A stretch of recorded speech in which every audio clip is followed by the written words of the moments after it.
This time on Boneyard Revivals, we are going to be starting a 4-part mini-series here on the channel discussing cast small block Chevy cylinder heads. Our first cylinder head that we're going to be talking about in this 4-part series is the 624 casting. This casting was designated for small block Chevys from 1976 to 1987. So these heads were in production for a lot of years. After that, we'll then step up to the swirl port head, which was produced from 87 to 95, and then finishing off our series is going to be the Vortec heads that were produced from 96 to 2000, and then the very last video we're going to have all three of these heads side by side in a comparison for you. But in this video specifically, we're going to be talking about the 624 casting.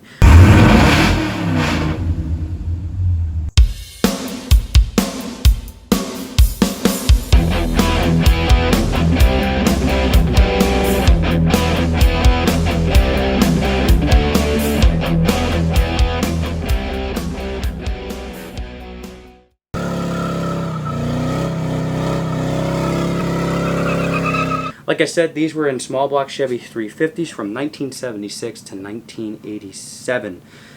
Some of the information on these is that the valve size, the intake was a 194. These also had a 76cc combustion chamber. These were your traditional bolt pattern, the outer perimeter bolt pattern for your small block Chevy cylinder heads for the valve covers. These were the last set of cylinder heads that would actually have this design in swirl port. And the Vortex, they would switch to a center bolt style. Pros and cons about these heads, well, let's be honest, there is no pros. The fact is that if you found a set of heads that were complete and threw them on a motor that worked, cool, you have a good set of functional heads. But the cons about these heads is they were prone to cracking. These heads specifically were very well known for cracking across the intake into the exhaust valve ports. These also had press-in studs, which all of the heads that we're going to be discussing had press-in studs. But these heads were literally throwaway heads.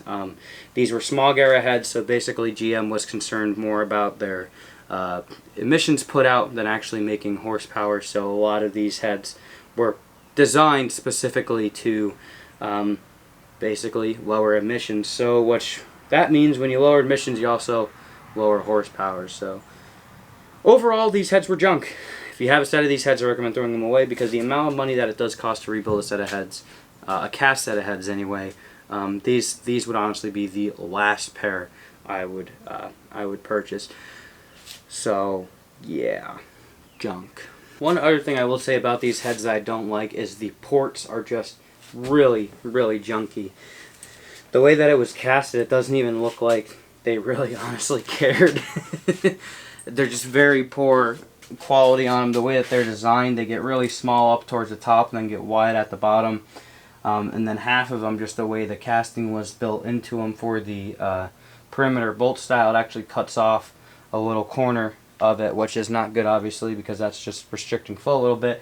But that doesn't matter. The fact that the chamber size is not good anyways, and then the valves that are in them, it doesn't flow anyways. So basically what I'm saying is these heads are just worthless. Junk. Do I really need to say any more about them? Because I really don't have much more to say. They're just junk. Don't use them, is what I'm saying. Alright? Good? Cool? Alright. These heads specifically came off a small block Chevy 350 that I had. It was actually the original numbers matching 350 that's in our square body Chevy.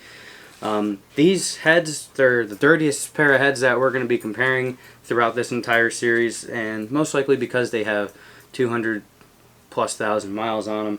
Also, if I'm not mistaken, these heads had an issue, I believe, on cylinder number 7, which this is a passenger side head, so but we actually had a valve seat that's not sealing up so much no more. So but yeah, these heads were not good. They really weren't. I wouldn't even waste my money and time on these, just because of the fact that they were prone to cracking. The cracking is probably the most scariest part about these, where, you know, too much heat and they just go, and then you're kind of screwed. Now, of course, some of the other heads that we're going to be talking about in this series do that as well, otherwise the Vortec ones. But I have my defenses for the Vortec heads, alright? These heads were just not worth it because they didn't flow, and they were literally just, like I said, they were literally a throwaway set of heads. They didn't produce any power, there was nothing special to them, they just were just bland. So there you go. There is part 1, the overview of the 624 heads. In our next video, you'll be seeing the swirl port heads. We're going to do them in chronological order from the dates that they were produced. So obviously the 426s here were first. Then we'll be doing the swirl ports, and then we'll be doing the vortex, and then we'll be doing a side-by-side three-way comparison between all three of them. With that being said, I hope you guys did enjoy this video. You learned something. Got some more information on these. I know that these aren't a very desirable head, which honestly, when it came to trying to find information on these, there wasn't much to really gain. But the reason why I want to do these videos is because it provides all the basic information that you would like to know about these heads, whether they're worth your time or not. And so you know kind of what to invest your money in if you have a set of heads that you're looking to get built for your small block Chevy. But with that being said, we'll catch you in the next video where we'll be talking about our swirl port heads. Thank you guys so much for watching. Consider subscribing if you're new to the channel. And besides that, we'll see you in the next video. I'm going to go take these to the scrapyard, and we'll be back to do the next one. Catch you later.